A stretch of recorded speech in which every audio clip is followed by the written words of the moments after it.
Hello and welcome to Infamous, the audio podcast. This is Brandon, or Mutilus on Discord. This is Parker, go by One Who Parks on Discord. This is Jeremy. I go by just Jeremy, I think, right now. Haven't changed it? I don't know, maybe. I've right-clicked a few times. Is that how you change it? No, you left-click. Oh, fuck. It's actually cool. You hold Control and then Escape, and then you break your keyboard. Then you headbutt it. Got it. Headbutt the keyboard, yeah. Yeah. I computer well. Yep. Quick announcements. As always, links in the show notes. I just want to take a moment here in light of the most recent week and talk about Mojo World. Oh, God. I think it's important that people at home understand it's a draft, not a tier list. And so you don't get to pick whatever you want. You only get to pick what is remaining when it gets to you. I feel like people don't understand that. And I'm just saying, I don't like getting railroaded. Like, I feel like I was made out to be the bad guy this week, and that's not fair. So I'm not saying you have to, but just keep in mind, I post the list in the order we picked things. So if you look at it and go, oh, look at this idiot, he picked these three things. Like, well, look at we go top to bottom, then bottom to top, then top to bottom again. And so if you look at it and go, oh yeah, well, like, I would have picked these three, but they're all above it on the list. Well, you didn't get that choice. So just stop saying I'm bad at choosing food. Man, also, Supernatural is 8 out of 10. Yeah, it's just an emotional roller coaster. Getting a lot of hate this week. Damn. Well, comeuppance are coming due. Do we have any news? We have no news. No news is good news. Oh. Thanks, AMG. I wonder if they're like saving up the news for like some big announcement or something. Who knows? It could be anything, even a boat. Yeah. We have wheelchairs. Who says we can't have boats? They better come out with a fucking Deadpool Wolverine kit. I'll buy that. Yeah, see, I've been trying to avoid spoilers, and you just did it. Oh, whatever, dude. Hey, I already knew that one. I was like, you can't avoid that one. No, are you serious? Yeah. All right. So, currently playing, this month we have a Battle Realms tournament coming up in July. A few weeks away. Do you guys have plans for what you're going to play in the Battle Realms tournament, or do you just have what you are currently playing now? I was just reminded that it was Battle Realms like less than 24 hours ago when I saw somebody post, hey, was this Battle Realms? And I was like, oh shit, it's Battle Realms? I love Battle Realms so much. I don't know what I'm going to do. The world is my oyster, and it's too big. I need restrictions, but I'm going to try. I'm probably going to play Hydra. I promised myself I would give it another try. That's on the top of my list at the moment, but who knows? I played Hydra at the last one. Battle Realms is just so much fun. I just love Battle Realms. And so this is I played Strucker Leadership Hydra with CGR. That's it was kind of cute. So I was like, I shoot you, give you Hex, and they're like, no, stop it. Oh no. And then he's like, I give you Stagger. It's like, cool, I've got your back. Now you have Stagger. And they're like, God damn it. Yeah, that's an obnoxious leadership. That's actually it was pretty cute. And he kept healing, so he ended up with like 20-something hit points. It was pretty funny. But yeah. I think I'm just sticking with Inhumans until the wheels fall off. We'll see what happens. Yeah. What about you, Brian? Are you going to have a backup list in case you got to play? I plan on playing. We'll see what I bring. I thought about it. I don't think Convocation's very good in Battle Realms because they've got like 3 core pieces to their list. And outside of that, I don't think they work very well. But it might be fine. Oh, what am I thinking? I just forgot. My painter is going to get me all the stuff I need to finally play Spider Foes. So I'm going to probably play Spider Foes. Because that would be a ton of fun. Play Criminals and Spider Foes. I really want to give them their due. I want to sit on that nest for a while and see what hatches. Curious. Okay. I was also interested in playing Spider Foes, but there's a lot of people on them right now because they just had the release. So yeah, given that the time, I might break out some old Red Skull. I haven't played Cabal in a while, and I tend to like running at people. So I think Red Skull 3 he's one of those characters. There's a super high ceiling, right?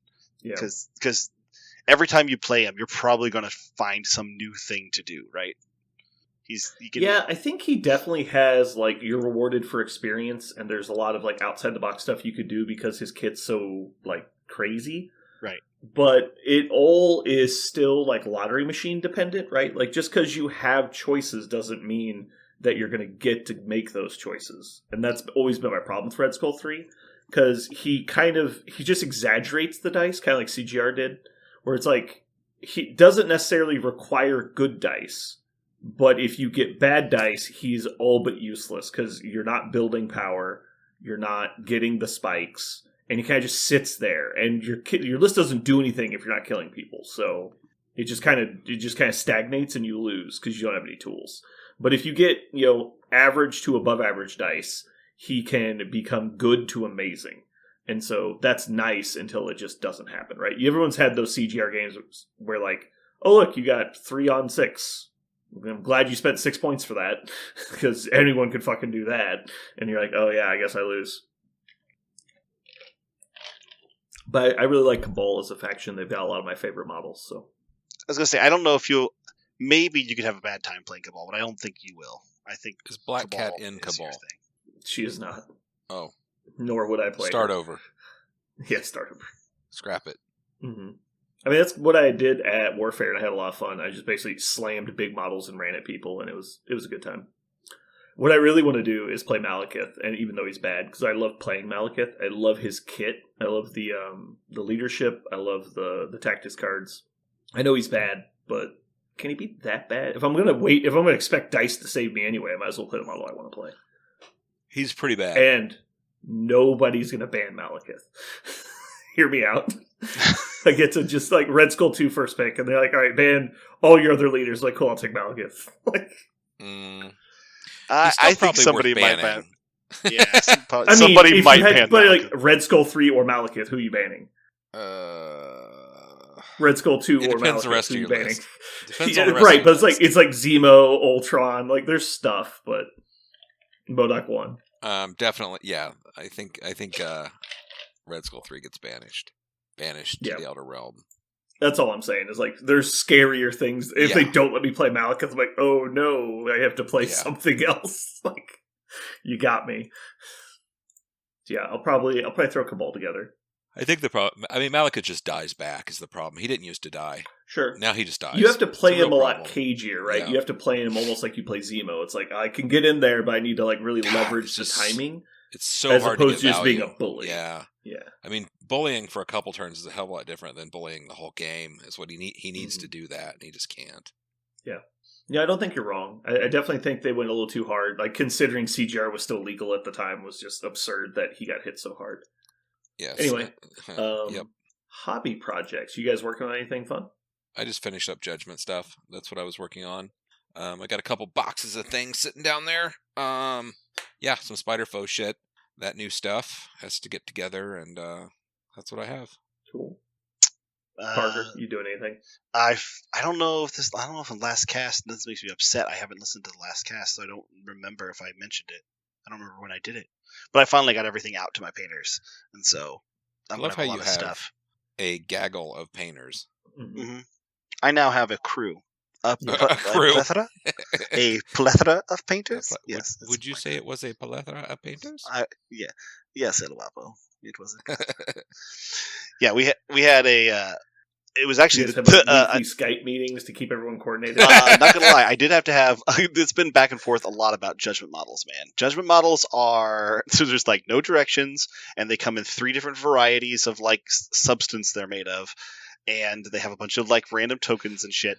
It MCP like regularity and directions. It is not. So the guy. Parker, what colors you want me to paint this Spider-Man? You're like, come on, bro. Right. Make it look like Spider, maybe. He is my judgment painter. He's actually really excited because I told him, I said, I trust you. I want to have things to play with more than I care to have a certain color or something. So here's a couple ideas that I like, a couple like generic preferences, and go do something you're excited to do. And so he's happy to have models that he can, try cool things on. But because it is true, when it comes to MCP, I tell my painters, I want it to look like it does in the comic book. Make me the comic book. Mm-hmm. So, admittedly, there are a lot of comic book schemes, but there's usually the obvious one. Right. The one on the box would be nice. Just make it look like that. Generally speaking, that's what I've seen a few people do some cool stuff that I was like, that's more cool than what's on the box. But I would say that's maybe 1 in 10 schemes that I've seen that I said that. And it's usually X-Force characters. I was going to say, X-Force ones that are in their X-Force uniforms is cool. Yeah, all of those are cool. Yeah. Y'all need to quit it. Y'all need to quit it. X-Force is the black and gray? Yeah. Yeah, black and yellow and gray, yeah. Okay. I'm going to try and set aside some time to build my Doom sculpture. I've had it printed for a bit now. I just haven't put it together. I need to print it, or finish building it and get it to Reiner so he can paint it. I'm pretty excited for that. But yeah, that's all I got right now. I've got something in the works. I don't know if it's going to be doable, and it's kind of secret, but I'll keep you guys posted if it starts moving forward. Are you printing a vision? A vision. Yeah. You've got a human you're creating in your fucking bath. It's a synthezoid. You created a goddamn synthezoid? No, but I think if I can get it to work, it's going to be amazing. I think you guys are going to love it, but I don't know if I can get it to work. We'll see. He hasn't said no to the synthezoid thing yet. I know, I didn't say it's not everything he said could still be a synthezoid. He's one gem from having a synthezoid. There are 5 things involved.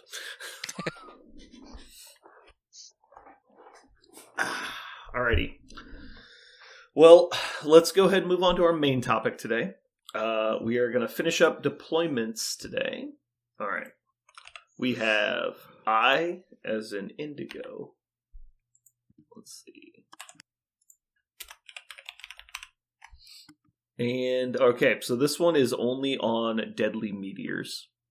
This is the 3 center points across the middle. They're slightly offset on the sides, so it's kind of diagonal.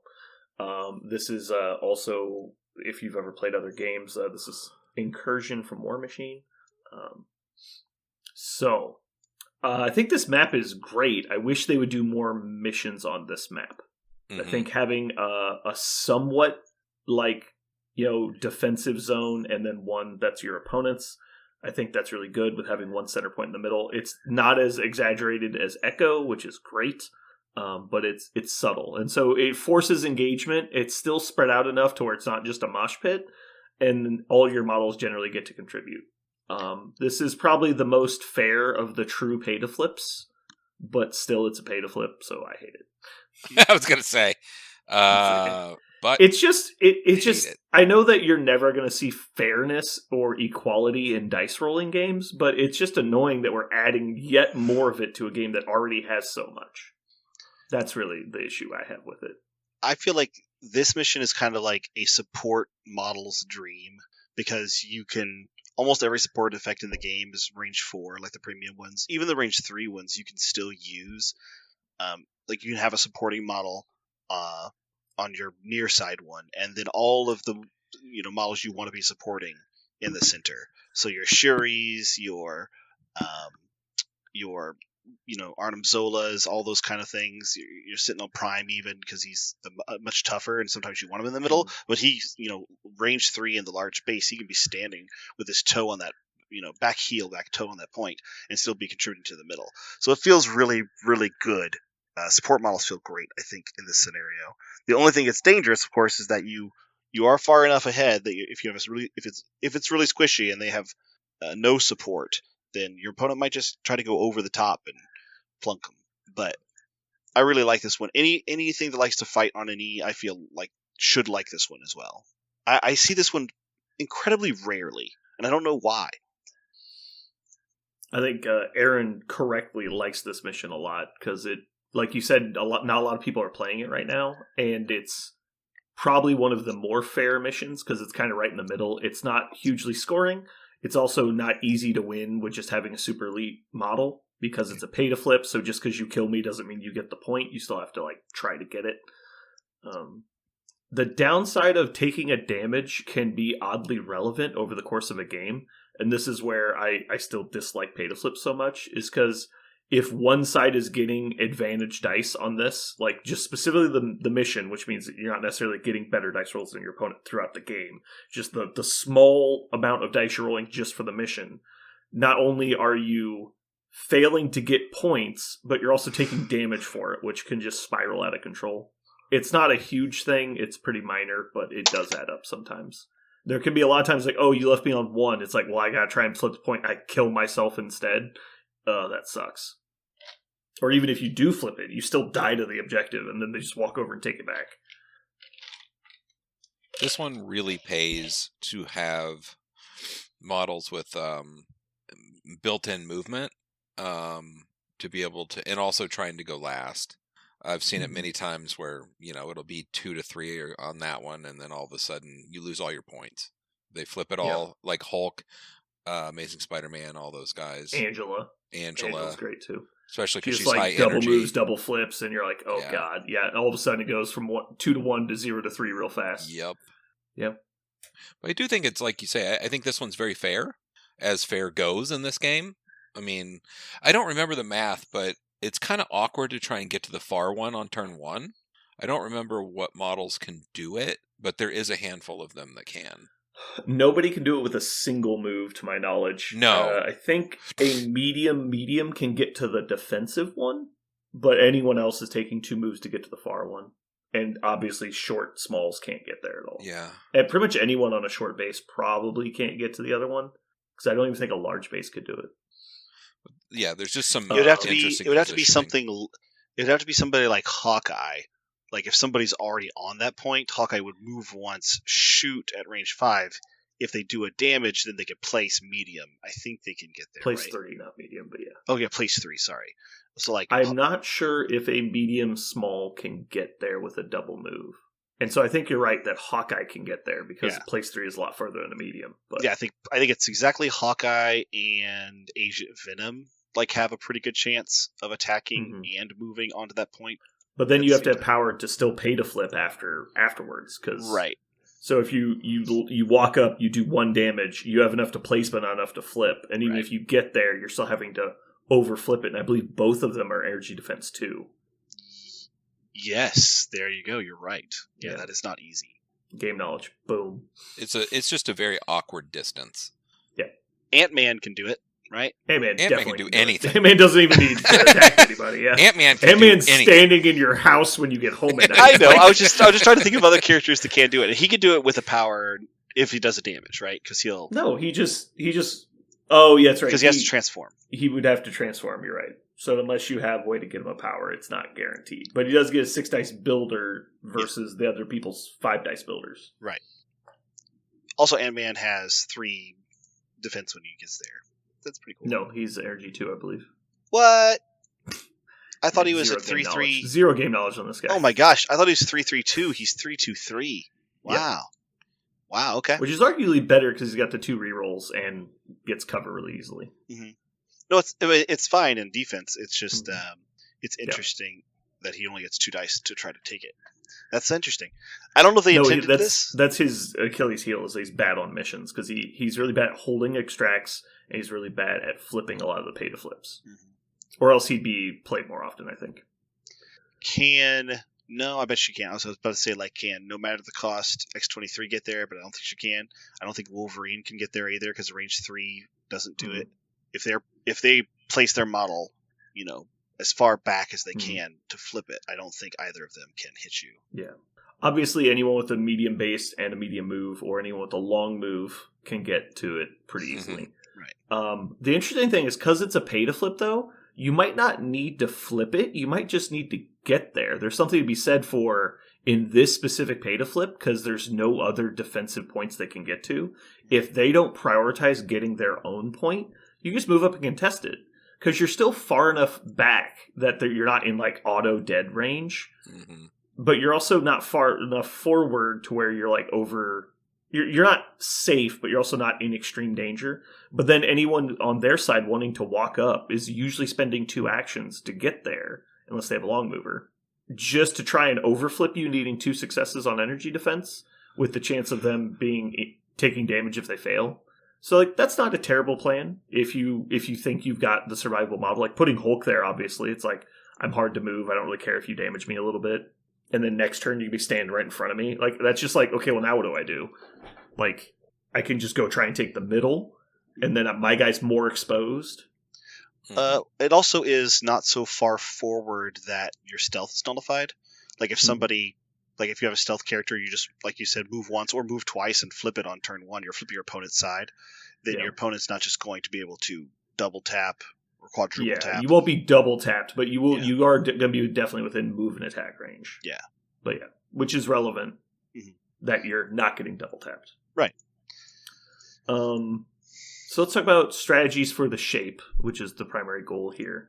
I know that Aaron's usual plan on this one, he plays this mostly when he's trying to limit scoring but fight a lot. And so he'll move up, take his defensive point, and then just dare the opponent to take the middle. And he won't even try. He'll just pile his models on it and not spend power on pay to flipping. He'll just hold the 1 point and then make you try to win on points. And so it's kind of like the way people play demons, where it's like, well, I just won't stand on the points. If you want the points, stand there and get incinerated like an idiot. And so he kind of just plays it like a lot of people play demons. I reach for this one whenever I am playing any of the affiliations that can heal themselves and like damage on my attrition style that heal themselves. X-Men, X-Force, Weapon X, Spider. Trying to utilize healing factor. Yep. Spider Foes, Hydra, like anybody who has a lot of things that heal, and you're trying to do damage to your opponent at the same time. I like that. I like this one a lot because even while your opponent is winning, they're still taking damage, and you can just flip a few things over there, and now they go, oh crap, now I have to take some more damage potentially to go back and get it.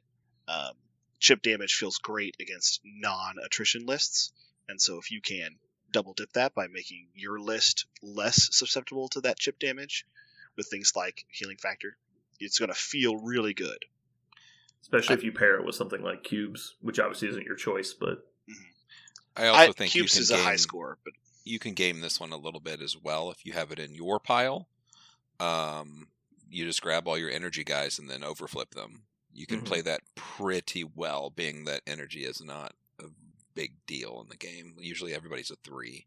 So if you bring a bunch of 4s, you can actually overflip quite a bit. There's more access to high energy now by far than what there was originally when the game came out. I think the number of 4 energy defense models in the game was like 3. Yeah, there wasn't many. Marvel. Like, it was hard to get high energy defense people. It was like Angela, Captain Marvel, and I wanted everyone else was like 4 or 5 points. Like, just recently we got to the point where there's multiple 3 energy defense 3-pointers, because we've got Storm has been out for a while, and then it became Captain or Miss Marvel, Pyro. No, Pyro's still 3. There's who's the other one? There's a new one that's 4. Gosh, this is killing me. I knew this. I mean, Baron Mordo is 4. Is that who else you know? Mordo's 4, and he's a medium base, which is big. There's another one that came out fairly recently. Dang, I'm forgetting. Mordo's a 4 energy? He's 2/4/4. Yeah, isn't that weird? Whoa. Okay. Mordo is a 4 energy. Okay, that's trippy. Yeah, every time it happens to me, I'm like, okay, I'll just attack Mordo. And he goes, 4. I go, oh, god damn it. It's Human Torch. He's a 4? Yeah, he's a 4. He's a 3-pointer.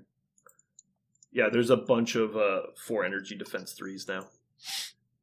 And a lot of them are good, surprisingly. So, yeah, I would definitely think about, if you're ever doing pay to flips, obviously, looking at the defense of your models is important. I've played more games than I can count. Where I got the perfect list. And I looked down. Why do I have like Vision and like Venom in here? Like, exactly. What did I do? I'm like, I am not going to be able to do this. Guys, check out my Carnage, Venom, Vision team is doing great on these pay to flips. Did you say Miss Marvel also? Miss Marvel, yeah. I just found a way to look at all of them and search it all. That's interesting. Now, Hawkeye, who we talked about earlier, is for physical defense, so he's really good on Madman, because he's range 5 to shoot across the bees, which is handy. He's got hook arrow to go back if he needs to.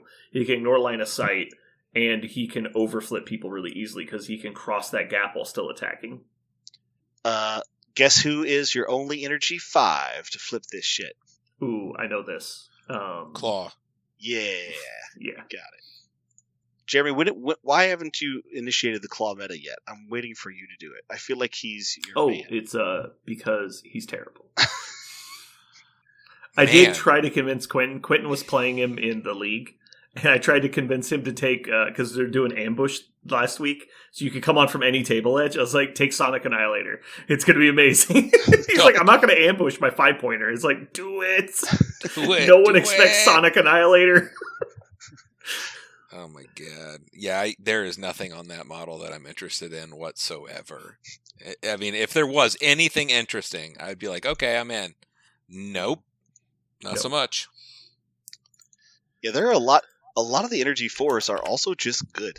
Like, there's not, with the exception of Claw. And Steve Rogers, Captain America. Poor guy. Yeah. This is actually what I dislike about a lot of the game design. It's like the have models have so much that there's like no argument against using them. Like, so many of them are just better than their counterpart. And so it's like, why would you ever not play this model? Did you say that you didn't think Pyro was a 4? He is a 4. He is a 4. Okay. I thought he wasn't. Yeah, he is. Who was it that I was playing? Ooh, that's it. I thought Iron Fist was 4 energy. No. And he wasn't. He doesn't have a shirt on, bruh. He's gonna have He deflects with his chi. That's true. Oh my god. Neymar doesn't have a shirt on, and he will have a 4. That motherfucker's just wearing like tidy whities that has spray paint on them. Disgusting. They're definitely tight. They have scales, which is really dumb. I was like, really dumb. Can you explain why the sequins? There's a lot of cotton in Atlantis.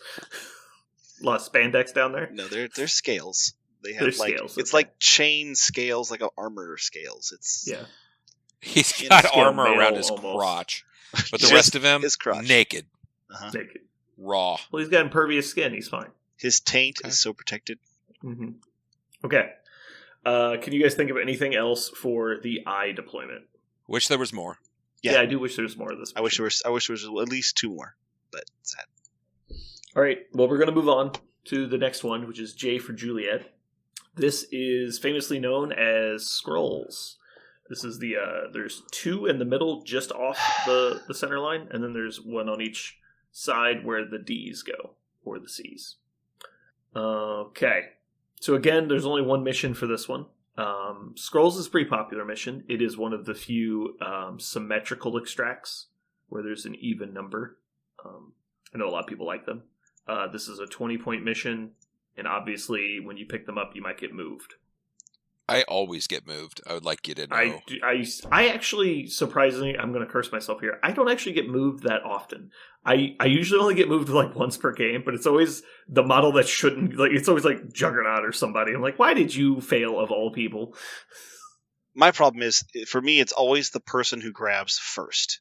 Yeah, like it's my first model, and their whole army can then execute me. Yeah. And if really, that's the only thing about it that bugs me, is that it can happen on the very first one.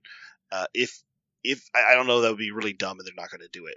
But if somehow your model was protected against the very first time you try to pick one up, that would be the only way that I would be totally fine. Too good. Yeah, I know. They can't make it that silly, but. The problem I always have is I'm going to take that side, and then we go up and I go to get the one in the middle, right? And it's like, well, I'm out of line of sight, so if I make the roll, I'm totally safe, and you fail that roll, get pushed into line of sight, and then you get deception forward and die, and you're like, why did this happen? Yep. Okay. So this deployment, is there anything we haven't talked about with D's already? Obviously, you have to be willing to move to the center. You have to preferably have a plan for when your model is about to die. I feel like this is one of the missions in the game that, to me anyway, when I see this in the game, and it is so popular, and I've played it because it is parody on extracts. I feel like I have to have eyes on the prize, and I hate that. I don't like that, but I feel like I do, because if I don't have a model that can move up, like a medium base, medium mover that can use eyes. If I don't have that, then I'm just asking myself to, miss the roll, get moved forward, and lose. And I have that's happened to me too many times. Question. Yeah. Why do you need eyes? Because I want to be able to move after I pick it up. So you can do that with mediums. Because they're not on the center line, they're back. Oh, I'm not talking about the closest one. I'm talking about the one on the center line. Okay, so you're saying you're taking eyes. You're taking a medium for the center, and then you're also taking another medium with eyes for the sides? No. Okay. I'm talking about... That's what I'm trying to follow. So you just pick up the middle one with anybody? Yeah, the middle one is just... Okay. Black Widow is a great one. She just goes and picks it up. I think long movers can go and pick it up, actually. Black Widow... I believe they can. Yeah. So any long moving small based is great to pick up your side, but I always, for my first activation, which needs to be probably to grab one of the ones on the midline, then I'm usually using an Eyes of the Prize. The one character that I love her so much that I wanted to showcase her for a second, Angela.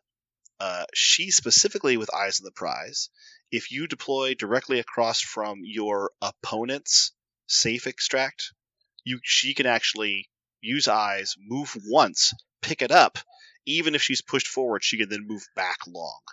So she can actually steal from your opponent's side of the board. It's exactly only Angela can do that, unless you want to use Peter in Inhumans.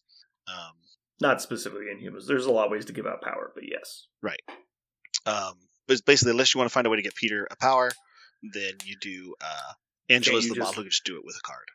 You could also do it in like Zemo Hydra. Zemo Hydra, yep. Zemo Hydra could do as well. So I just find it interesting. This is just a strategy point. I never go for the sides first. I always go for the middle first.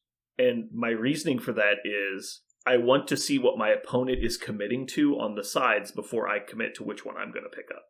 Because obviously you are in the most danger if your opponent has the most models left to activate. So I try to not commit my model that will be in danger for as long as possible.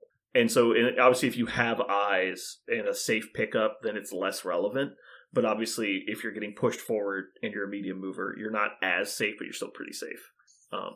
Yeah, I don't know. I haven't really experienced a lot of fighting on this mission on the sides. Usually, because your model in the middle is usually at some kind of risk anyway, a lot of people aren't committing a lot of their resources to the flanks. But I think unless you've got like a Thanos or like Deception or something along those lines, it's hard to get a lot of threat to those sides without being very obvious about it when you deploy. I guess people can deploy to left of center or right of center and definitely tear up somebody who gets moved short directly towards that cluster of their models. I suppose this is one of those. This might be my fucking phantoms. In X-Wing, I had a thing called fucking phantoms, which is I lost one game to fucking phantoms, and I said never again. And so I always programmed something into my list to beat phantoms. Period. Full stop. And that's the way I kind of feel about this. Is I lost one game. So basically, you had one bad experience, and now you're like it's like a ghost like chasing you. I hated the loss so bad that I just lost one dice roll, and then that was it. Like it was over. I was just like, oh, like literally my very first activation caused the cascade to the end of the game. I was like, wow, that is terrible. I will never let that happen again. So that's why I do this strategy. It's interesting because I think your logic there is somewhat sound because this mission can be very, very swingy with that because it's not just that you're moving a model in the threat range. It's one of the models with an extract. Yes. And on an even numbered extract, that means it's going to 3-1, not to like 2-1. And so it can be a big swing. I definitely think this is one of the missions you should be considering having like either Toad or Angela, ASM, any of the people that can get these safely. Juggernaut's a good example on this one. Any of those people that can do that, you should really pay attention to on this mission because this is extremely crucial. You don't give them an early advantage, but outside of that, once the game kind of gets going, it almost seems to never matter. Oh, I would agree with you there. Like on turn 3, when you get moved, it doesn't seem to make a big difference. Yeah, because it's a good thing because it means you just took an extract from them, right? And so it's almost always worth it anyway. It's almost like. You remember when they decided to make Deception a restricted card, and there are all these things in the game that say my very first model who picks up an extract will not get auto ruined. That's kind of what this mission does in miniature, and it feels awful when it happens to you.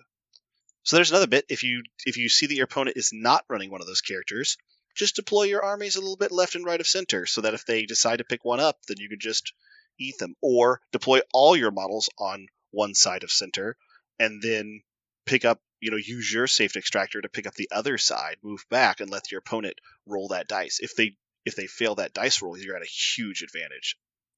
Jeremy, I believe that you have some feelings about this mission from your past. I've been touched in many ways. I recall a specific game in which you were playing Spider Foes, and you trapped one of the secures in the middle of the table, and then you failed the first roll and got pushed into your own trap. Yep. And then got pushed by your trap into your opponent. Yes, I did. And then I can't remember who it was. Was it like Hulk or Thanos? Like just double attacked you because you were so close to them. No, it was the best. Was it Sabretooth didn't have to move. It was Apex. Spencer was playing all kinds of. It was funny because Spencer was playing all kinds of new shit too, and this was the first time we deployed this. So I did it, and I walk up, and it went like blam, blam, blam, and I got fucking pushed all the way into his lines. And then he tore me up with Apex, and at the end of the game, he's like, "Man, Apex is really good." I'm like, "Who fucking knows if he's good?" His head still never moved. He just kicked the shit out of me with one guy. It was so stupid. I had a game in Omaha that I famously never moved my Ebony Maw, and he didn't have the Space Stone. He just never moved. So the whole game, Strange kept scalping people into his range. Oh god! And there was three pieces of terrain that were size 3 or bigger within range 3 of them when I deployed him. So it wasn't until turn 4 that he couldn't throw anything. And so I scalpeled him forward so that he could throw more stuff. It was amazing. Okay. Yeah, this is one of the more straightforward missions in the selection so far. I would just say, obviously, as we talked about, the safe extracts are probably more important on this mission than most. Not just because you could get moved, but also because it's an even-numbered extract, which means it's incredibly important you keep parity, because it's the huge advantage of it. If you're going to go down on even-numbered extract, it's even more painful than on an odd-numbered, because, like we said, it's 75% to one player is the least split you can have. All right, so moving on to next, we've got K as in Kilo. Again, single mission. This is Paranoia. Is it Paranoia Pummels Populous? I can't remember the name of this one. It's the alliteration mission, yep. Mm-hmm. All right, so this mission is a truly unique deployment. So all 4 extracts are on the center line. The furthest on the outsides are range 4 in, and then the ones in the middle are range 8 in, which is roughly one range away from, or it's 2 inches off the center line. And so the 2 points will be center to center 4 inches apart. The special ability of this mission is if you pick one up and you're not within range 2 of a friendly, you take a damage. And at the end of the turn, if at least one of your people holding an extract is within range 2 of a non-dazed ally, you gain an extra victory point. And so theoretically, you could score up to 5 on this mission. But really what it means, because this is again one of the symmetrical extracts, so there's an even number, it's usually going to be 3-3, which is effectively 6 extracts. And so that's what a lot of people don't realize. When they see 4, they go, oh, this is relatively low scoring. Not really if your players know what they're doing, because they're always going to make sure they have that bonus. So it's really going to be a 6 extract mission, which is going to increase the scoring over average. So anyway, with that being said, what are some things you guys have discovered with this mission? I'm still on the fence with this thing, still. As much as I have played with it and against it, I feel like every time I've wanted to score out really fast, I was like so glad I saw this mission. And also, when I'm trying to do attrition and slow the game down, sometimes this mission is just fine. It doesn't get in my way. It's so weird how this... I feel like this works equally well for both kinds of lists. So maybe it's just a really good mission. Maybe that means it's good. It definitely has a high skill ceiling. Yeah. I mean, any list that enjoys having, like, tower... I think any list that loves to build a tower of power. The list I loved to play with was the Avengers list that I took to Adepticon, where I made my little triumvirate, and I always had somebody in range 2 of the guy holding one of the extracts. So that little group was always scoring 2. That felt great. Any list that you like to spread out, and that's your goal, is to spread out and kind of separate and get away, you're immediately going to be losing a lot of the value of this. So, and I know that seems strange, like, well, you just put anybody next to anyone and you still get it. With a really good player, maybe you can create that skill. But every time you group characters together, you make it more, you make it easier to do effects that climb on top of characters like Rhino and Wolverine and all that kind of stuff. I would just say that this mission is changed dramatically based on what your secure is every game. Yes. Because that's going to dramatically determine where you can group up your models and how in danger they will be. Like if you get this one combined with Deadly Meteors we talked about earlier, well, all your models are already kind of piled on top of each other, so that's not a big deal, but also they're all in danger still. If you pull it on Demons, you can stash them in the back, but then you've got 2 models out of the game that are probably incinerated. And so it's a very different game. Try to always take a grunt. If you got a character with a grunt, it's very, very good for this. Yeah. Also, trying to separate, like, half of this game is about separating your opponent's models apart. If you can end the activation and separate them apart every turn, you're going to end up winning that game. Because, -1. This one scores super fast to me. I find that this one is just like fire. It scores way faster than you think it will. Yeah. And what Jeremy was just saying, how you have to separate them, he's talking about like the ability to break up bonuses and things, but also like the power of being able to displace one model could potentially lose them 2 victory points because you're losing the paranoia aura bonus, but then also you could be dragging them off of a secure. And so you lost that secure and you lost the proximity bonus. So it's a 2-point swing because I used Webline. That's incredibly powerful. So you have to really look out for those opportunities. Yeah, I feel like movement is super punishing. Like also just getting dazed or KO'd is super punishing when you're playing this. It makes the field pretty volatile. It's if you see the ability to take a quick KO or like you said, just take an easy web line, you can really change the tempo of the turn. -2 to your opponent. Pretty cool stuff. Mm-hmm. Obviously, I'll say the low-hanging fruit here. Healing factor models is big because you can pick up stuff and not get punished for it. Like, it's great. Yeah. It's a great leading model early in the game. Lizard is one of the all-stars in this example. He's so hard to daze on early turns, and then he gets to go up, pick up the thing, use healing factor on the first turn, and he's a medium base, so he's easier to range 2 to your other allies. They're trying to pick up other extracts. He's an all-star on this mission. He's also a great way to stash one of your extracts because he's really good at standing on a point by himself and just kind of being like a deterrent. Like people don't want to try and kill him because it's not worth the time. Yeah, the funny thing about this one is kind of what you just said. If you really, really don't want to take any damage from the extracts, you really just need 1 healing factor model because the others can probably work their way to getting not damaged, which is kind of interesting. Yeah. I found that you usually just need 1. But once you have the 1. Also, this almost always, I don't know if you guys have experienced, but I think I've always found a scrum start in at least the beginning of the game in the middle because those 2 extracts are there. Because you've got, really? You find that it kind of tar pits a little bit because of that? No, it doesn't tar pit. It just creates this quick little skirmish in the middle. Like usually turn 1 and turn 2, something is getting dazed in the middle of the board, right smack dab at the center. Because usually you're sending one of your models there, and your opponent's sending one of your models there. You might send a friend there to try to get an extra point or to not take damage. Your opponent might do the same thing. So all of a sudden there are 4 models within like range 3 of each other in the middle of the board at the end of turn 1. I find that just happens commonly with this setup. So having an idea of who can you send to the middle of the board and have a reasonable chance of either dazing your opponent or do I have priority, do I not, to try to do more damage to them. There are things you can do with that, but I found that happens a lot on this particular scenario. Okay. I guess that's fair. Usually when I play this mission, it's almost always when I'm playing a high-scoring team. And so I haven't experienced that. Usually both teams, when I play, are just get the points, get away. Like nobody's really looking to fight, but that's definitely a fair point. That's just a weird experience I've had. I think if you have somebody like your Angelas or your, Peter 2, who could just pick it up and leave, that's the best scenario, right? Because then your opponent maybe spends 2 characters in the middle of the board and maybe there's no secure there. So they're spending 2 of their resources picking up that center point to avoid damage or to score twice. And you didn't, which is great.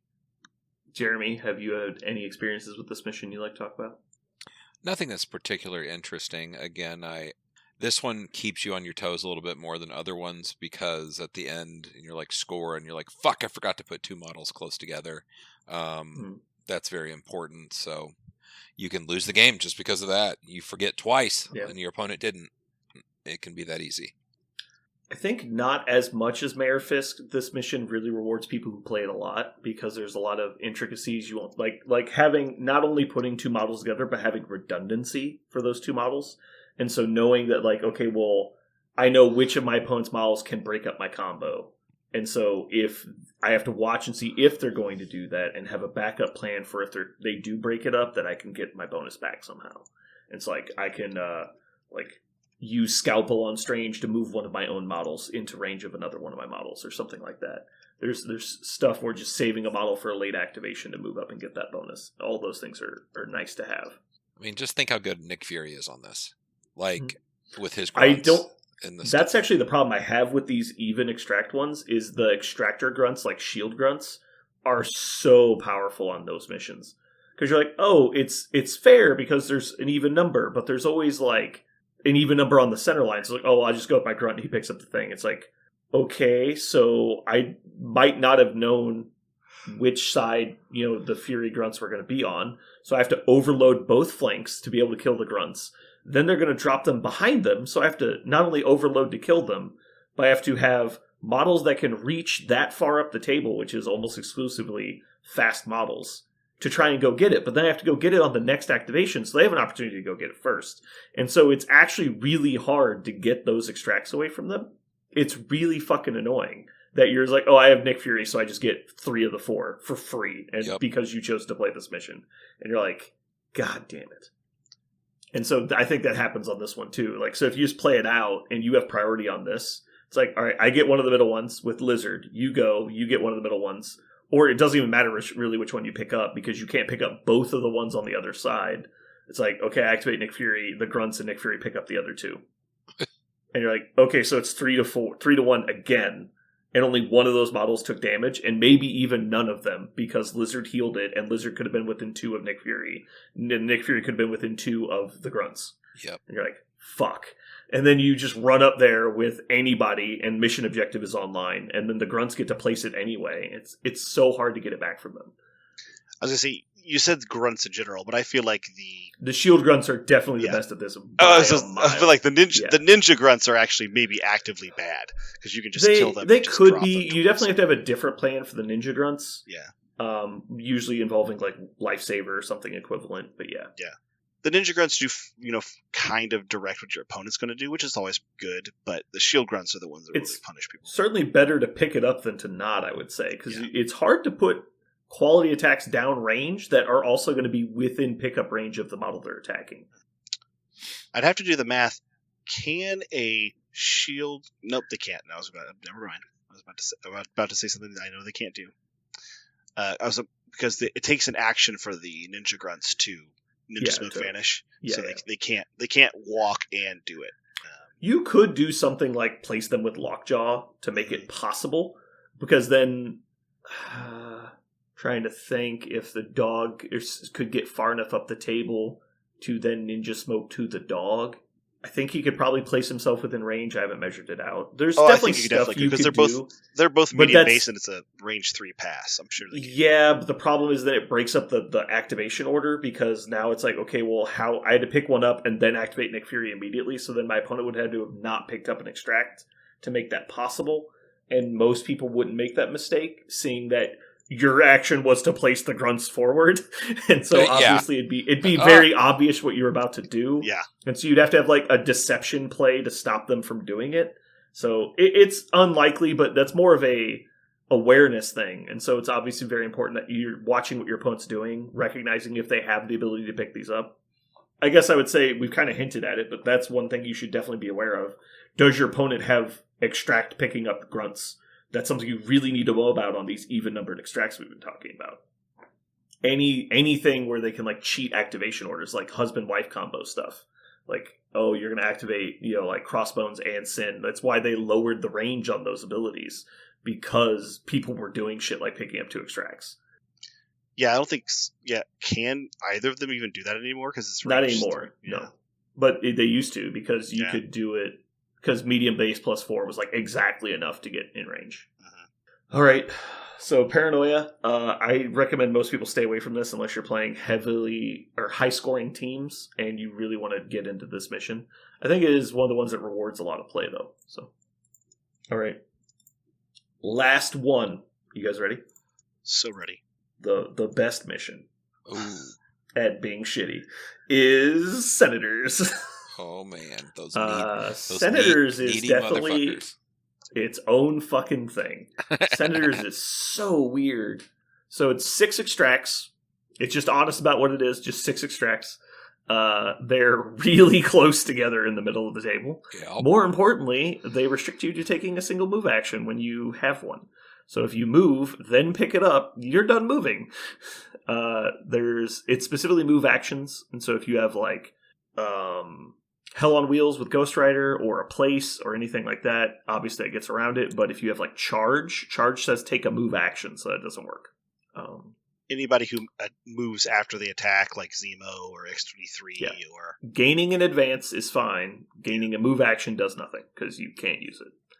This is a funny one because it seems like it's a mission that's like, oh, it's a go wide, do all this stuff. I can't tell you how many people I punished the fuck out of with a go tall 3 model, and there's just fucking corpses everywhere. Just Senators just laying everywhere. I think it still works, but it's definitely not simple to pull off. You have to be really careful about when you're activating your models, when you're exposing them. You can just get womboed and just like whack-a-mold in this mission because you trap too many models up there that are easy to kill. You have to be really careful. So it's all about the order in which you send them up there. Like obviously like ASM, Spider-Woman, people like that, maybe even Black Cat, are good about getting in and not getting one-shotted, but you need to be careful about how much of them you're exposing. So on this one, obviously you want to pick up the closest, farthest away one, or the ones most away from your opponent with your squishiest models, but you don't want to expose them too early. You are going to be tempted to go pick up your opponents. That's obviously extra scary. Obviously, playing webs is the only time I've ever played this mission, except for one time with Senators with Brotherhood. And that Brotherhood list is worth noting.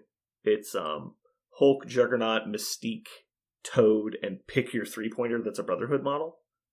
Pyro is my favorite. There's a couple other theories you can have. But the concept is Hulk and Jugs can pick up the far points and get out because they have non-movement action movement. Mystique can deception one of their people that picks up one of theirs. Toad obviously can pick up anything and be pretty safe.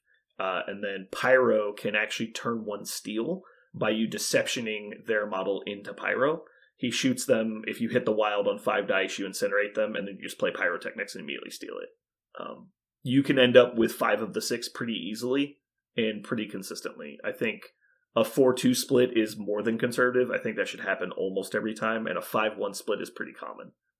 So going up 5-1 on extracts, and Hulk and Jugs can both stand on a secure, which is pretty safe. So you're probably going to go up like 7-3 on the first turn. It's really hard to come back from that. Because at that point, Hulk and Jugs just protect, and then you run Toad away as your first action. And it's like, can they even win at that point if you're scoring 3 a turn? Because that means you're scoring out on 4, even if you don't hold a single secure for the rest of the game. And you lose 2 of the extracts as well. That's also assuming that. It just doesn't. It's just impossible. Yeah. One of the things about Senators is it's Senators is very deceptive because it looks like everything's right there on face value, right? You can't move. Each one's worth 1. You can't pick up more than 1. But I think it's actually specifically gimmicky, right? It's one of the most gimmicky things in the game because, yes, when you look at it, you say, "Oh wow, I could pick up 6 points." Yes, you can if you have 6 characters. Did you bring 6 characters? Because you can only pick up 1. And then are all 6 characters not dazed or KO'd? Okay, so, that's the first part. And the second part is, does your opponent have anything that allows them to move and interact with extracts, like your example there? So every affiliation or list construction that can build 7 characters and be comfortable or do janky movement tech while they're doing extracts, all of those have such a huge bonus on this one. Every other list it's probably fair, but the problem is those lists have such an incredible advantage instantly in this situation. I almost never take this because I feel like I'm just running a huge risk of running into one of those janky things and feeling like I lost when I flipped my card over. Yeah. I really don't like that feeling of I never even had my car, and this thing is so gimmicky. I don't like it.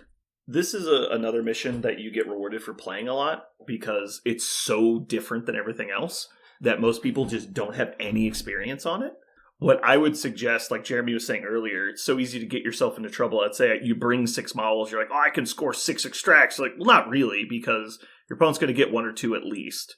Then you're going to expose all of your models trying to get that extra 1 point, maybe 2 points. And so you're going to give them so many more attacks on your list. If you think about it, it's like, all right, well, I have 6 models. Like, well, all they have to do is, like, daze 2 of them. And it completely turns the list on its head because you just gave up your advantage. Because I got those extracts from you for dazing you. And the next turn I kill 1 of them. Now you're down to 5 models. You can't even score all these points. And it just changes the narrative. As where I think a lot of people get way too greedy on this mission in their first few playthroughs. You shouldn't be picking up extra extracts until you've scored all the secures. And because you can only move once if you have an extract, that really limits the number of secures you can score with this mission. And so until you're scoring all the blues, you shouldn't be fighting for reds, which is, I think, the big mistake people make. And so score as many points as you can, obviously, but don't put yourself in danger for no reason. What I've found the most success with this when you're going for high scoring is you play the Stealers, you score all the blues on the first turn, you score 3 of the extracts, and then on turn 2, you steal 2 of their extracts as they come into you to fight you. And so, because they have 3 extracts as well.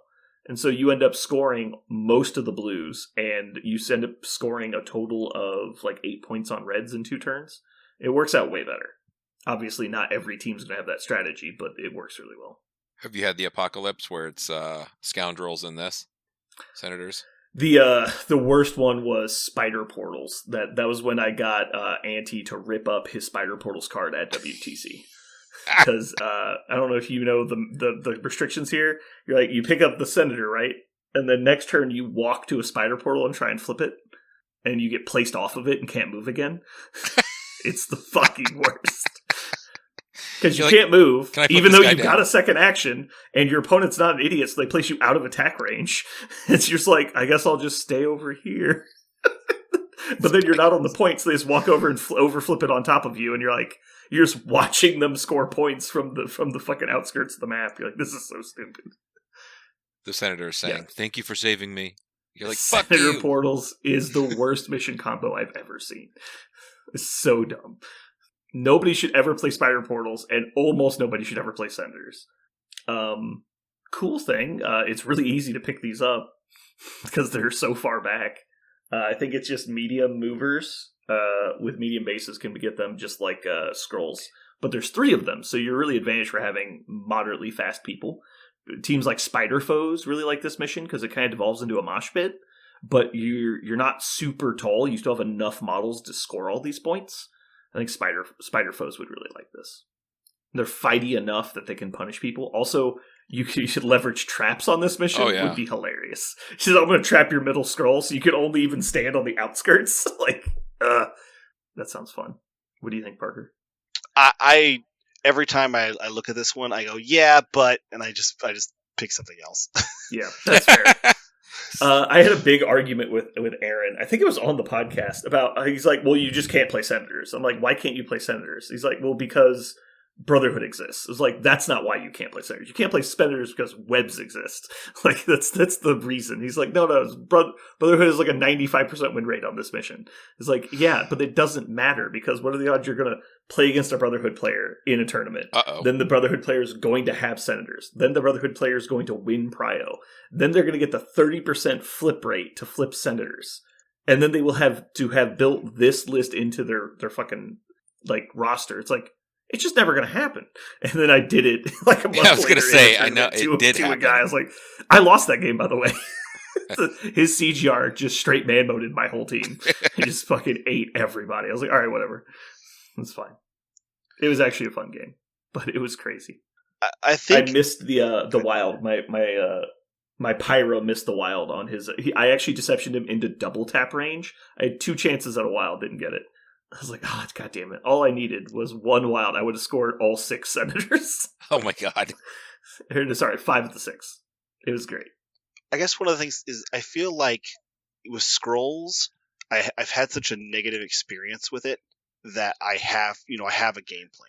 With senators, can't remember like a negative experience with it, but I refuse to make a game plan. I don't know why. Maybe I need to play against the Brotherhood list once. But I think every time I've ever played it, the end of the game was kind of like what Jeremy described, where there were 3 senators on the ground. And that's how the game ended. And maybe I won, maybe I lost, but it's very common. It usually encourages enough fighting that happens. Because it's like, well, if I move there and pick it up, I can't move back to the secure, so it's neutral on points. And I can just double tap if I stay here. So it's like I'm giving up 2 attacks to get 0 extra points. Like, it makes no sense. Just leave them on the ground. How many senators can Immortal Hulk carry? 1. Yeah, 0. The rest of them are on the ground. I guess he does get 1 because he doesn't care about his move actions. That's what I'm saying. The rest are on the ground. Yeah. God forbid you pick up a senator versus Hulkbuster, and he just pushes you to the corner of the table, and you're like, I'm so sad. The only time I ever considered running this is I once theorized, I never played, a Steve 1 list where everybody had a spend 2 and move. Like, most people were spend 2, move medium. And so the whole idea was everybody can move. I will never be there when my turn ends, right? If I don't want to be. And so I thought this might work with that because I'm moving twice always, and they're never moving twice. So maybe that is a good enough advantage. So you're saying you're going to do that on turn 2? Yes. Yeah, turn 1. So you still have to weather the turn 1 storm. Right. And low score turn 1 to get your extracts. Well, it was Steve 1, right? So the idea was Steve 1 was going to help me survive, right? Because he specifically doesn't move himself and he doesn't pick up anything, right?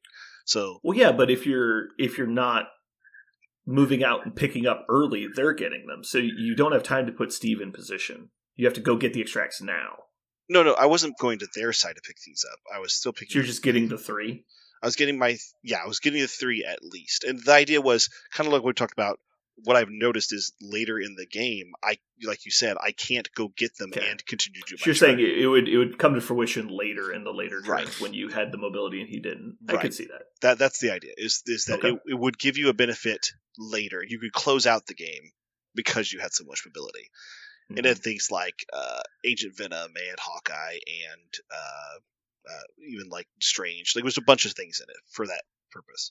But I never played it, and so we'll never know. Yeah. Jeremy, do you have any nuggets of wisdom for senators?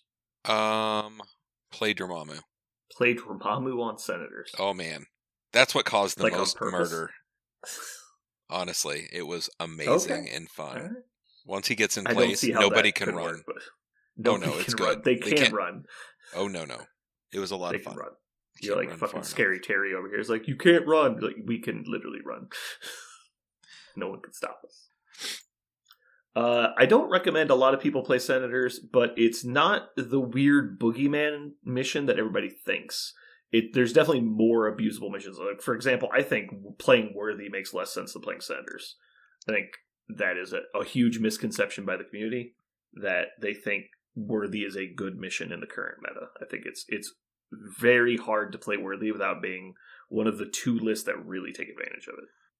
If you're not playing basically Thanos or one of the CGR lists, I guess. Not CGR, but regular Ghost Rider, I think is really the best ways to abuse it. But outside of that, it's really interesting. Regular Ghost Rider just smashing people. It sounds dumb, but I've seen him win so many games because he's like, oh, I randomly got 6 hits on this dude with a hammer. Now I've got 2. And you're like, okay, now he's got an 8 dice builder. And he's got a fucking infinite 7 dice beam, and he moves long, and then he turns and one-shots somebody else, and then long moves away with 3 hammers, and you go, fuck.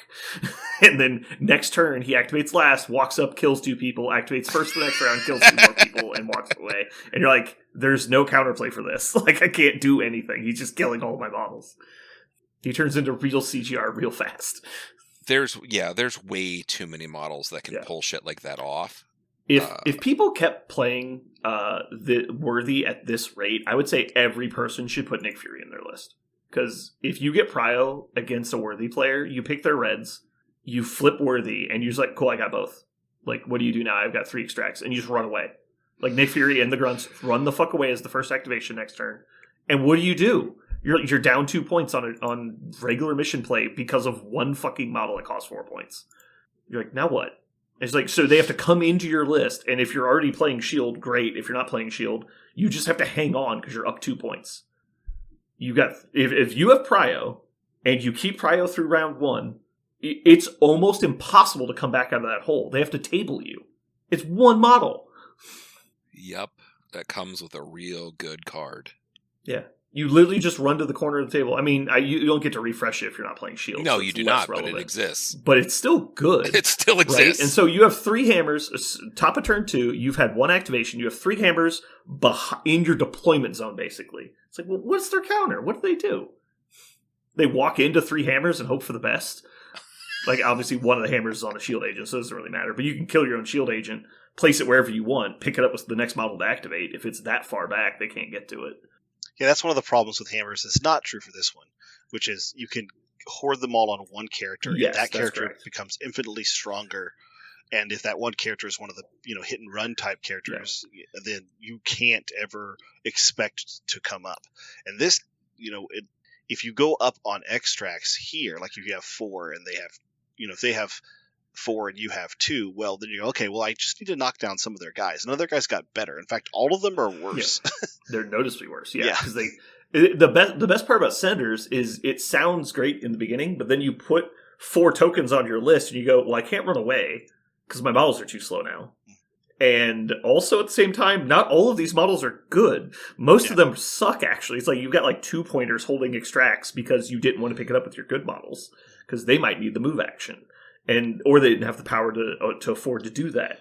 And so you've got most of the centers end up on the bad models, which means they die fast. And then it just turns to do a fucking whack-a-mole again. Maybe I need to take a second look at that mobile list and see what happens if I do it. I haven't played Steve 1 enough anyway. I wish that more missions were forced upon teams. I think you would see so much more variety and interesting lists. I think there's too many samey missions. Like, I like that you can kind of have a plan for your squad. Like, well, I either just play my blues or my reds, so I can kind of plan around that being the strategy.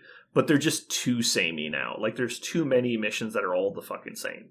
It's like, oh, I'm playing blues that are Ds. You're like, okay, so there's 3 of those. And you're like, well, I want to play center line of extracts. There's like fucking 5 of those. You're like, okay, well, what are we doing? Like, they're all the same.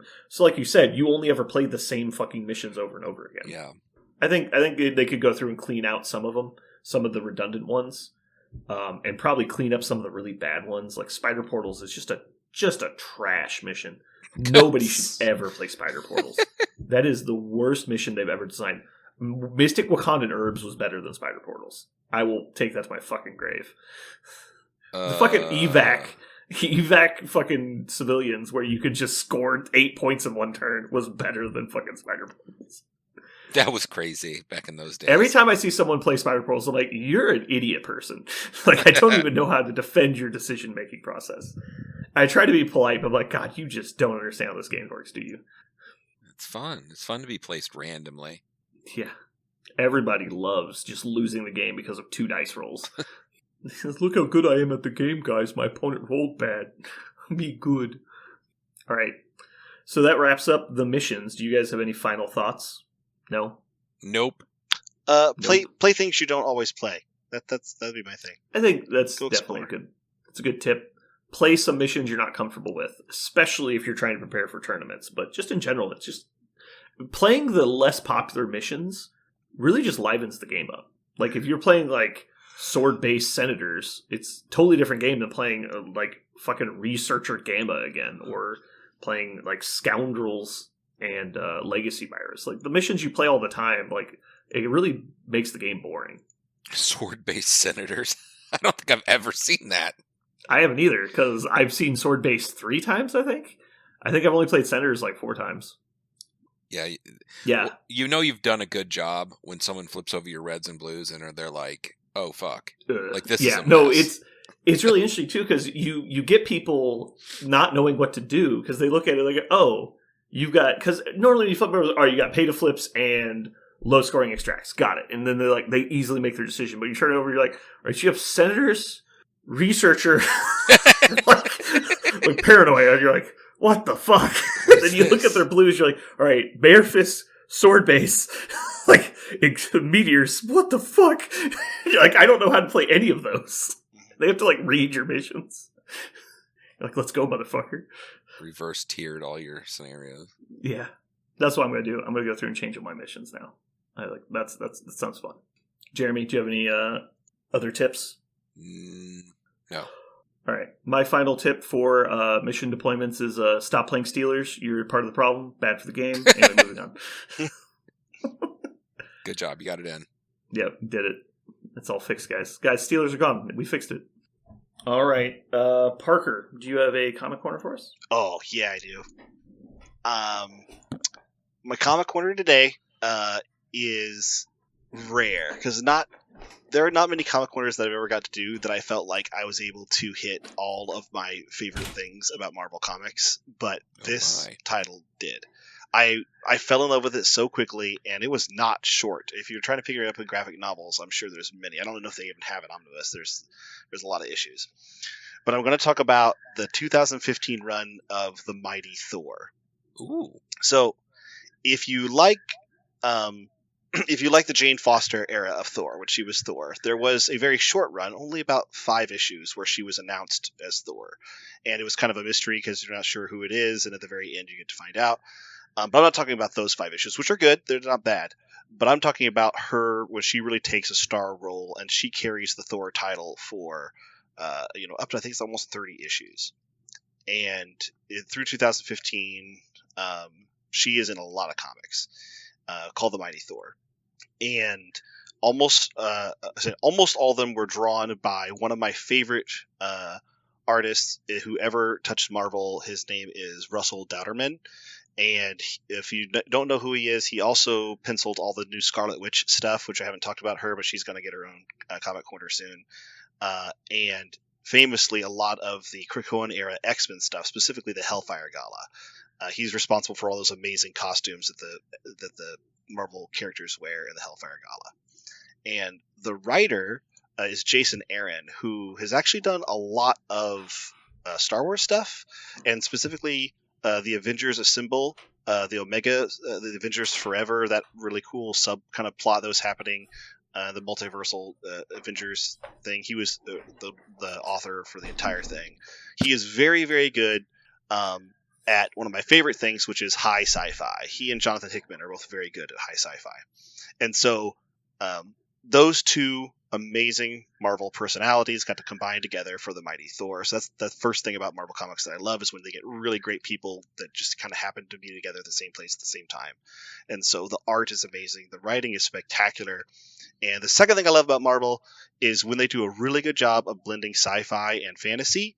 And this is one of my favorite modern sci-fi stories I think I've ever read. It's up there with Dresden Files. I love this. I will not spoil everything, but basically this is almost, the Mighty Thor basically gives you a lot of the prelude to the War of the Realms, which I've already read actually, and I didn't know a lot of the setup to War of the Realms. But basically, how do you start an interdimensional conflict? And so it's about Malekith and how it is that he's, stoking the fires of war across all these different realms, because the realms are all at peace and they're all being maintained, by the gods of Asgard, and they're all pretty copacetic. So what would get them to all fight each other? And so it's watching Malekith's Machiavellian ideas, and then of course, Jane Foster as Thor is trying to constantly undo these. There's also one of my favorite things, which is modern fantasy. There is a corporation called Roxxon that is, earthbound, and yet Malekith recruits them to be part of a new multi-dimensional military industrial complex. And they are literally going throughout all these different realms looking for precious minerals and resources and oil of all things. Yeah, I was going to say, aren't they an oil company? Yeah, they're an oil company. And so, Yeah.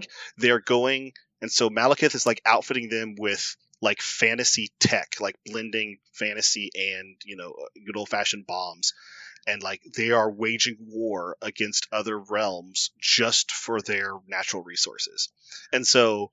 And, of course, that creates a huge amount of instability, which Malekith then uses. There's so much really cool modern fantasy, sci-fi, plus this straight up Norse fantasy, all woven together so seamlessly. That's not the only conflict. There's some other really cool conflicts with some gods of the Shi'ar Empire. They show up, and they're the husband and wife deities, and they basically challenge Asgard deities, and they think they're not, true deities, and they have this really cool conflict. The Mangog gets involved. Who you don't know who he is. He's the judge of the gods. He is the gestalt of 1 billion souls that Odin killed back when he was very just kind of, Old Testament, and he kind of cast judgment on an entire civilization, just vaporized it, and their incredible anger and resentment for him doing that formed an entity called the Mangog, and he is just so scary, and he's so cool. One of our favorite Asgardians, who's just racked with guilt and grief while he's trying to save, and provide aid to these distraught realms that are just one at a time being demolished by the machinery of war. He manages to pick up a Thor's hammer from the Ultimates universe, and he becomes the War Thor.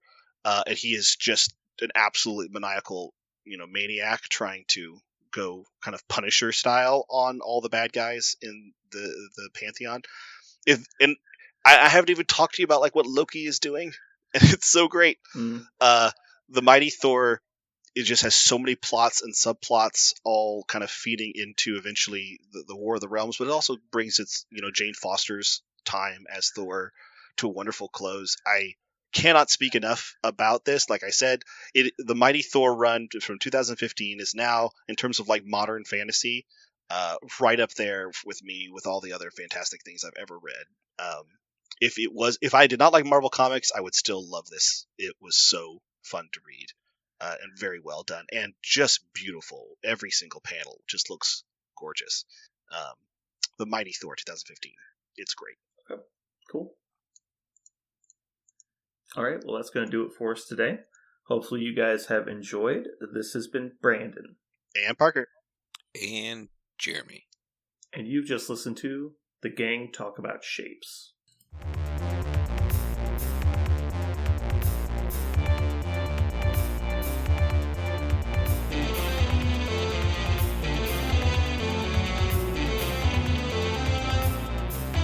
So what are we going to call this thing? I got it. Okay. Incredible, new, fantastic, astonishing, mighty, original, uncanny, sensational podcast. I'm just going to put down infamous.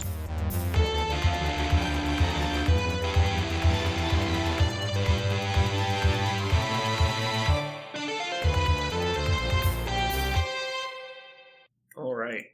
We're back. We so did it. Back. I'm not sorry at all about my breakfast choices last week. I don't think you should be sorry about the kind of food you like. I think in hindsight it was a bad topic because it is a shallow pool. And so we should have done it when we only had 3 people, I think, not 4. Because with 4, that's, 12 choices is pretty deep when there's pretty well established favorites. Lunch choice probably would have been better for 12. Because there's the big 3 in breakfast food, and then everything outside of that is subpar. Next category will be temperature of steak. Medium, medium rare. Yeah.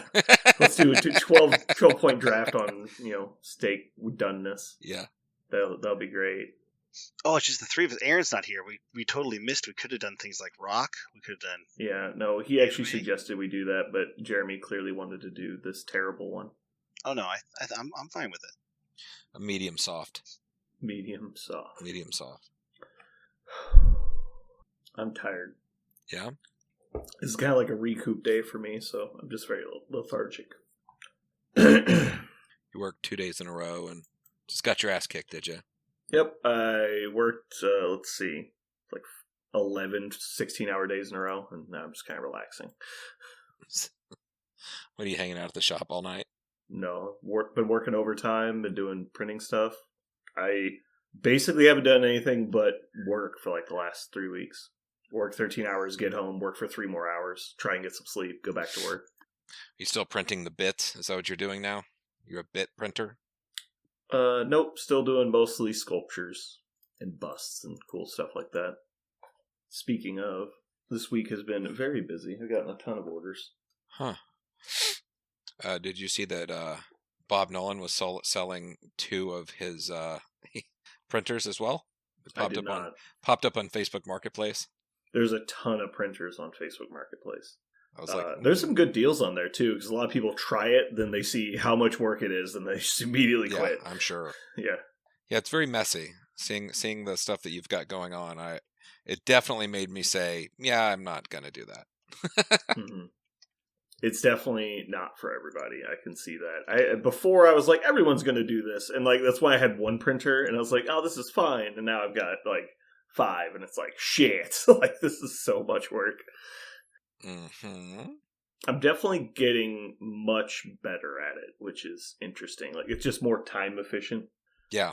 I don't waste time doing things in circles. I'm like future proofing as I do stuff, and that's one thing I made a huge mistake on early on. Is like, let's say I'm doing one of the cool sculptures I'm printing. It's like 40 parts, and so you're trying to get all the parts to fit on as few build plates as possible. That way, you have to do the fewest amount of prints.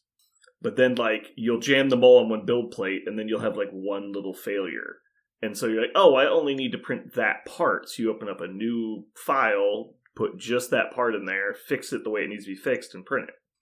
But then, later on, you'll get someone will order the same product, and then you'll just do the same fucking thing you did last time, and you'll print it, and it'll fail again, because you never fixed it on that build plate. So it's like keeping track of which revision is correct and which one is the newest, because you'll get sometimes where I've printed stuff in multiple scales, and so it's like, well, here's this Predator bust in 1/6 scale, and here's this Predator bust in 1/12 scale.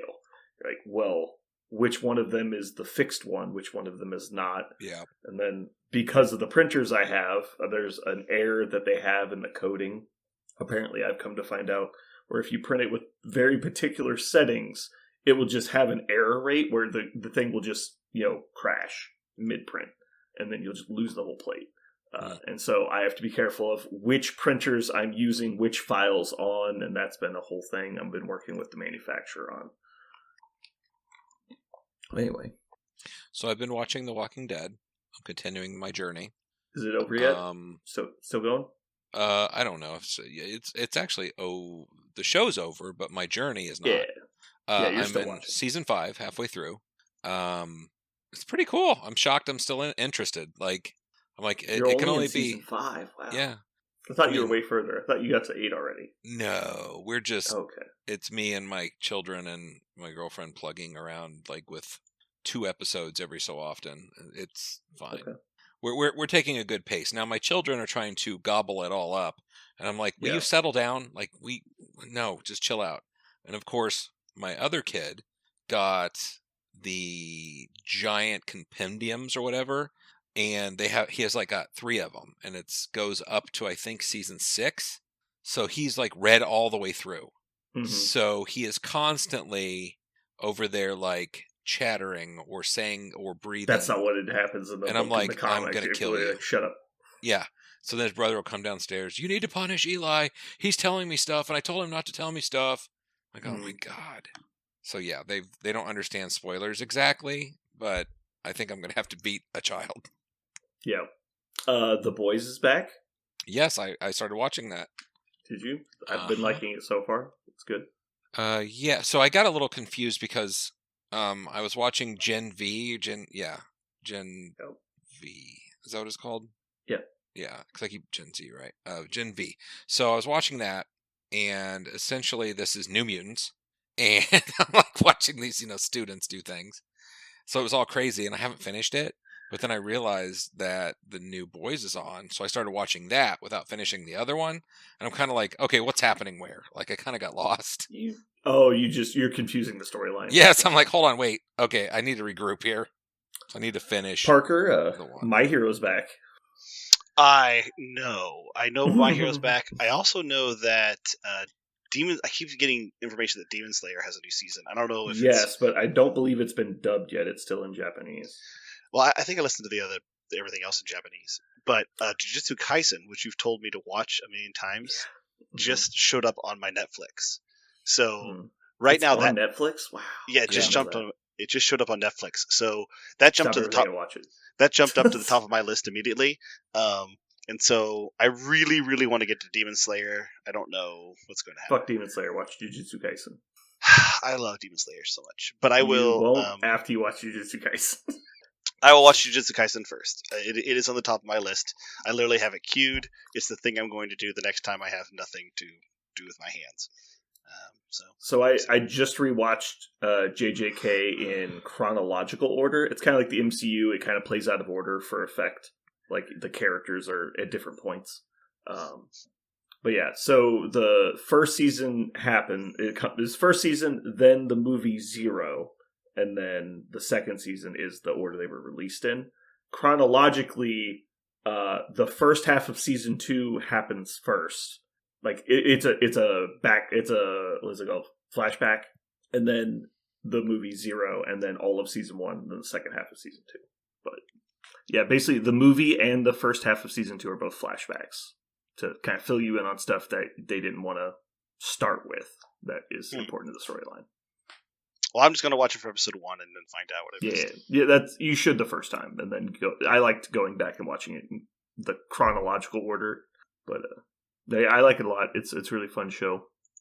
The pacing on it is really what I think grips me the most. Like it's the best paced anime I've found, because almost always in every other show there's like, okay, I get it. Like, can we skip ahead? There's that feeling like it's dragging or it's like it's going too fast sometimes. Mm-hmm. I feel like Jujutsu Kaisen does a really good job of keeping it exactly where it should be. Yeah, I will say that as much as I love I love the way Demon Slayer looks. Like, I just love the art style, and I just think it looks so amazing. But the problem with Demon Slayer is that it feels like every season is not only written by a different writer, but made by a completely different production team. Like, the only thing they keep the same is the penciler, because everything about each season feels totally different in such a way, and I think it's on purpose. I think they must follow. I'm guessing the manga is similar. But it just feels so different. Unlike a lot of other epic stories where you get this feeling of if it's continually moving in one, direction, even though it's going up and down with little miniature arcs. That's not the way Demon Slayer feels. So I'm interested to see how this new season pans out compared to the others, because I feel like I could tell you.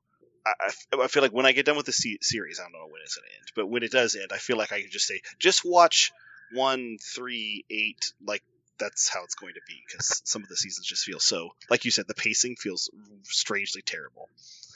That's kind of weird. They really try to build the suspense in Demon Slayer, and it works most of the time, but there's definitely some of the time like, dude, just come on, let's go. Like, this is getting really old. Like I hate that there's a scene in there's a chain of events in One Piece that just got me furious, and it is it's one of the most epic storylines in One Piece. It's the attack on Marineford. Basically, there's this giant pirate alliance that the heroes are involved in, but they're a tiny portion of it. It's like literally a war that they get involved in, and it happens on like this big island where like the world government headquarters is. So there's this. They've got his brother held captive, and he's up on this like execution platform. And they're all trying to get there to save him. And it's just him running in a straight line towards that platform. And it's in a line of sight. It's like 100 yards away. For 5 episodes, he runs in a straight line towards it. Yeah. And he keeps like, people will try and fight him. He'll fight them off and he'll run past them. Or just straight jump over them and just like keep running. For 5 episodes, he runs in that direction. He gets basically to where he's climbing the platform. One person kicks him, and he flies back further than where he started. and has to start the whole process over again. I'm just like, I just turned it off. Like, I can't watch this. This is terrible. Like, this is just the most like dry, begging for suspense writing. I can't stand it. It's just terrible.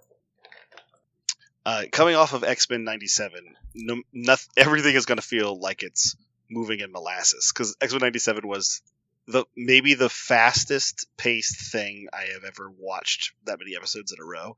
It was just like, there was whole arcs in 15 minutes. You're just like, holy shit, this is moving so freaking fast. It was wonderful. It felt wonderful. And nothing felt, even though it was moving fast, it was so consistent, it didn't feel weird. But man, that was totally the opposite of every anime I've ever watched, which is just no build up, no suspense, just go, go, go. I think you're really going to like Jujutsu Kaisen. Okay.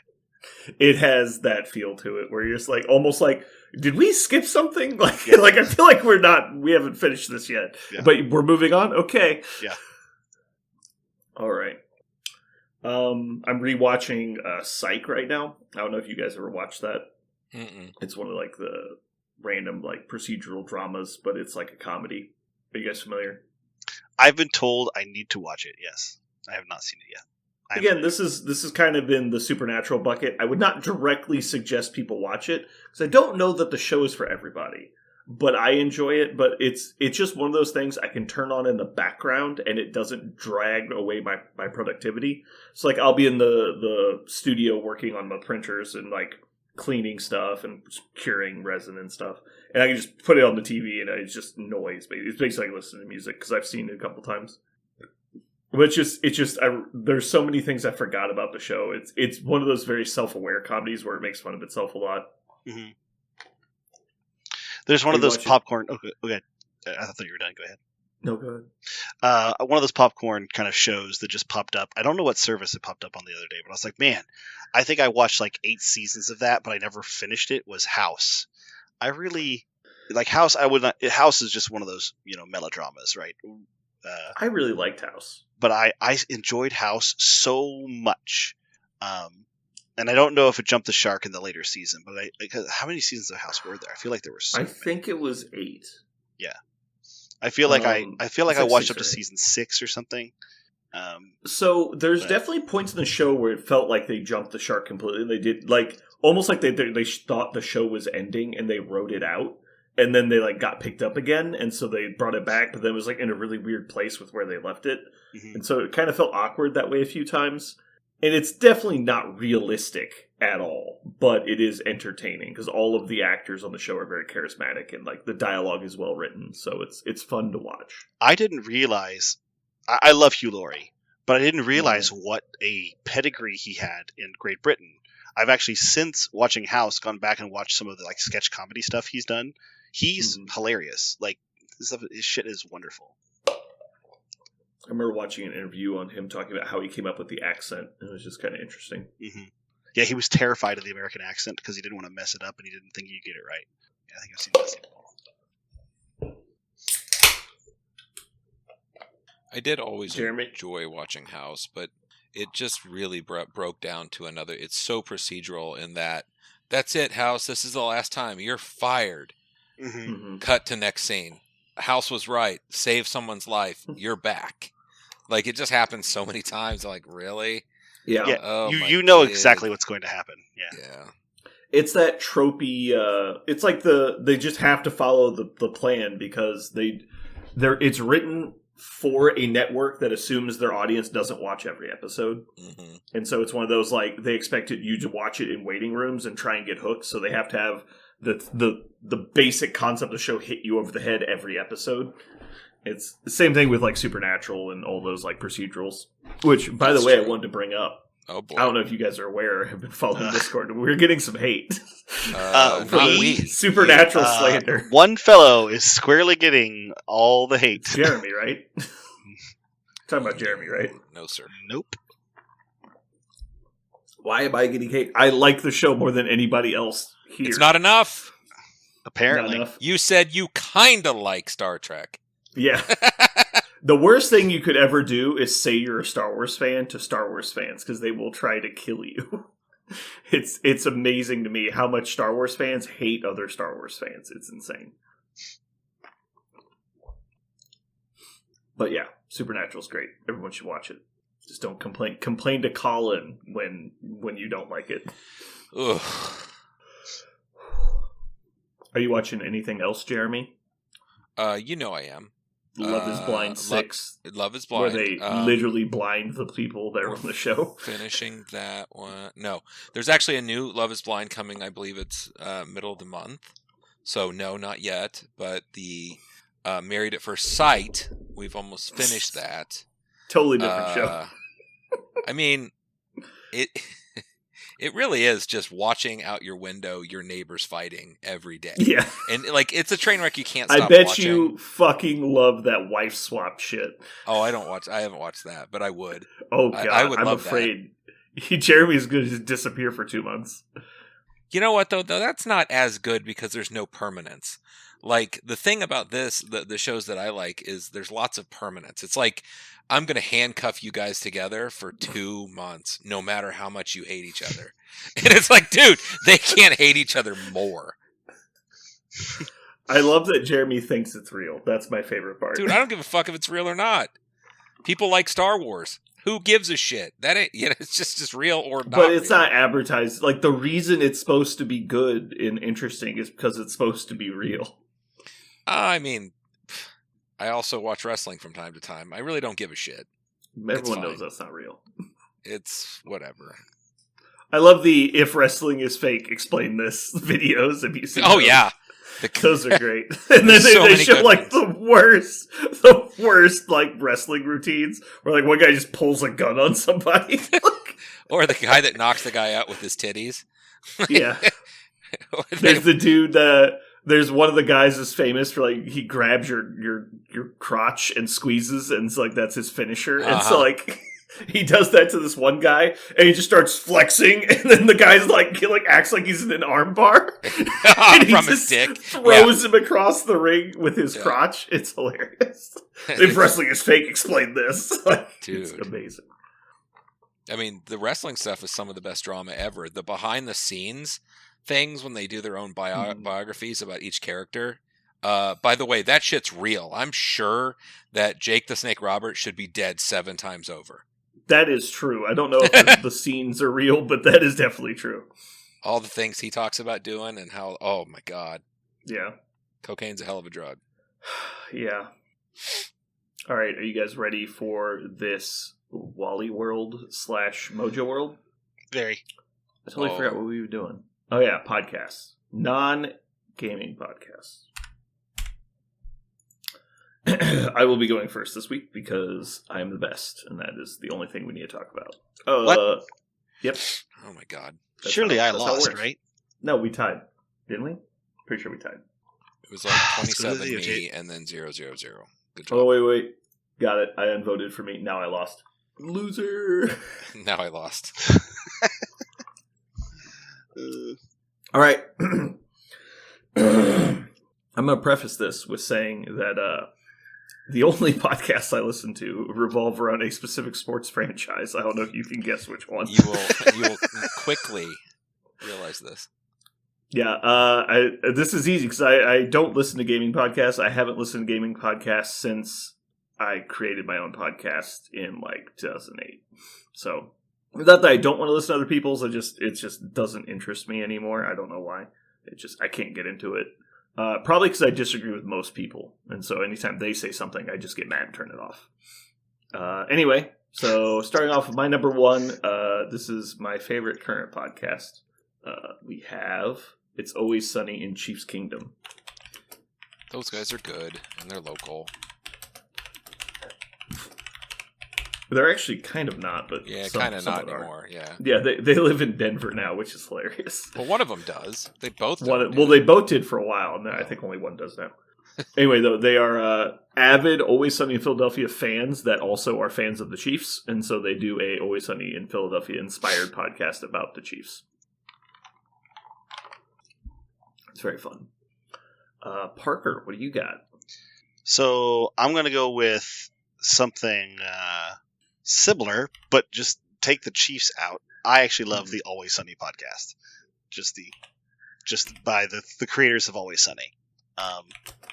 I love it so much. I've even shown like pieces of it in my classroom. We were talking about like creativity and the process of making things. You have to be careful because they curse, but yeah. But if you there is some really amazing stuff in that podcast, just about the creative process and making something. I was listening to it this week, and they're doing the Who Pooped the Bed episode, and they're talking about like, I can't believe that regular people think we are our characters. That's so like insulting to think that we're that stupid. Right. And then the host cuts in, it's like, here is 3 solid minutes of them literally being their characters in real life, and it's just things they've said on the podcast. Yeah. And it sounds exactly like their characters. They're arguing about the dumbest shit in the world. All right, Jeremy, you're up. You got 2. Oh, I got 2. I wasn't ready for 2. Okay, so the one I listen to the most right now is, let me get the name right, How Did This Get Made? It's a podcast about shitty, awful, horrible movies that they spend millions of dollars on, and they deep dive on like how stupid it was and like the characters, and like I just listened to the one about the 2013, whenever, the Dungeons and Dragons movie. The old one. Oh my god. That would be 1999, sir. Whatever year that was. That was the first movie that's ever bought for me on VHS. Oh god, congratulations. It was quite bad. Oh, total dog shit. There's one reference to D&D in the entire movie, and it's the worst CGI effect ever. They just crudely draw in a beholder in the background that has nothing to do with the scene. They couldn't find a director, so the producer said, I'll do it. And he'd never directed a movie before. So yeah. The 2 lead actors in the movie as well, Jeremy Irons, I don't know the girl's name, but she plays the queen. Yeah. Were protesting being in the movie, but they're contractually obligated, so they would have to be fired to not be in the movie. And so they agreed. She delivers the entire movie in monotone deadpan, and Jeremy Irons overacts the fuck out of it. It's magical because they're in a lot of scenes together. It's so like just off-putting. Oh my god. It's so great. Okay, so the next one I listened to a lot of, and I kind of randomly found it, Conan O'Brien Needs a Friend. Just like, if you like his show that he did a bunch of years ago and you like the way he kind of does things, he interviews people and basically does a podcast version of his show. Very entertaining. Yep, those are 2. Cool. All right, Parker, you got your number 2. I have a very short-lived podcast, but it was amazing, called Strike Force 5.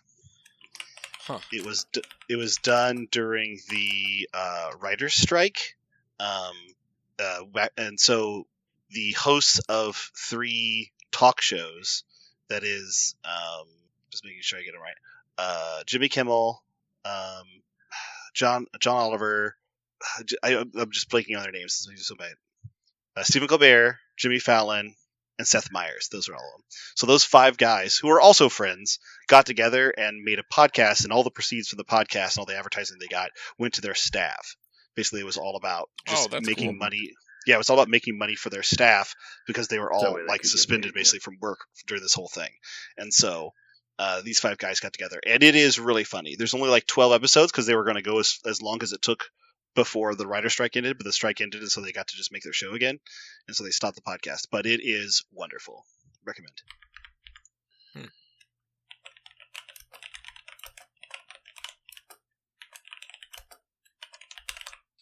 My next 2 are going to be the First Things First podcast, which is just the audio format of their show that they post. That way you don't have to watch the TV show. It is a afternoon TV show on Fox Sports 1, I think it is. But it's Chris Bouchard, Nick Wright, and Kevin Wildes. They've had a lot of different staff members over the years, but the only one that's been the same has been Nick Wright. He's a local Kansas City sports analyst that I really enjoy. I think he's really funny, and I agree with him in a lot of his takes on the sports stuff, so I like listening to him. He can be off-putting and annoying, but I like that. I think his version of comedy on the show, where he like his sarcasm and stuff, I really love the way he delivers it, and he tries to upset people, and I really enjoy that. Yeah. And so follow up to that is What's Right, which is his personal podcast he does with his son. It's basically the same thing, but that's basically the 3 sports podcasts I listen to. Parker, what's your final one?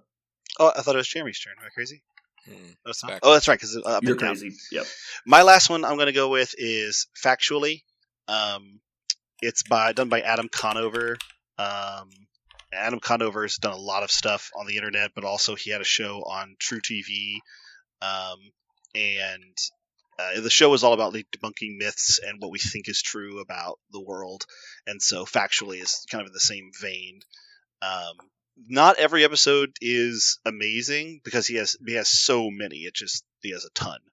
And I just recommend if you ever just like, I just want to listen to some expert. The whole premise of the show is he has an expert on the show, and he is actually very, very good at asking questions.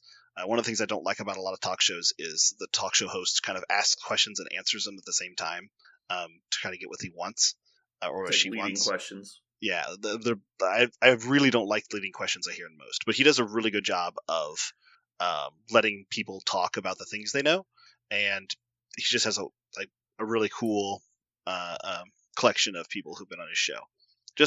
And the whole point again is just to kind of inform people about things that they think are true, but might be something else, according to at least these experts that he has on his show.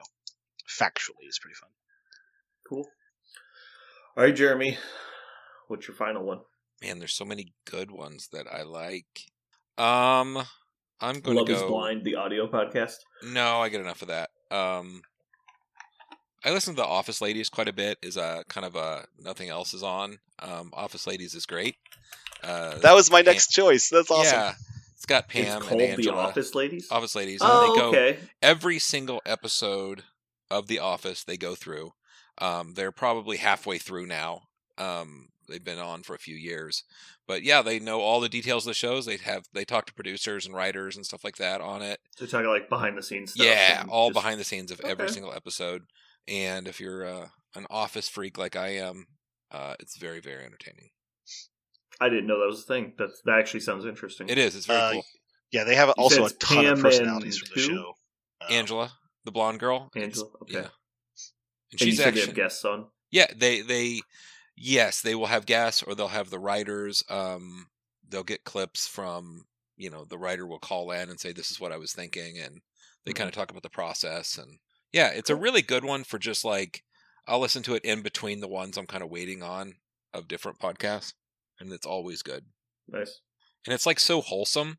Like they're both just very sweet people talking about a really cool show. They're very cool people. Yeah, it's a good one. It's also bizarre how they've become like such incredibly good friends. Yeah. Alrighty. It's a fun mojo.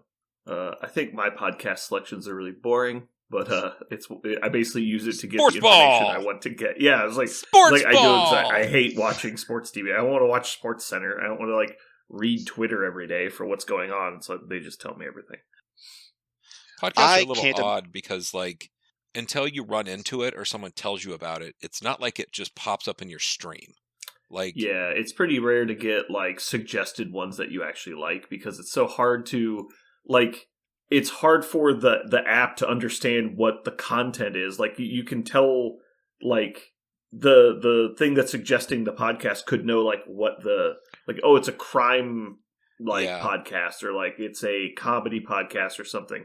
But beyond that, there's so many, and it's hard for it to get hard details about it.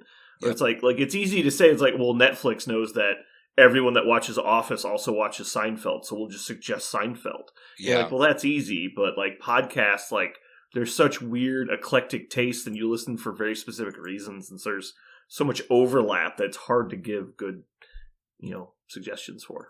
And a lot of smaller podcasts don't have good advertising, and so all you're generally ever going to see is the title and a splash art, and that's it. You have to listen to a whole episode to see if you like it.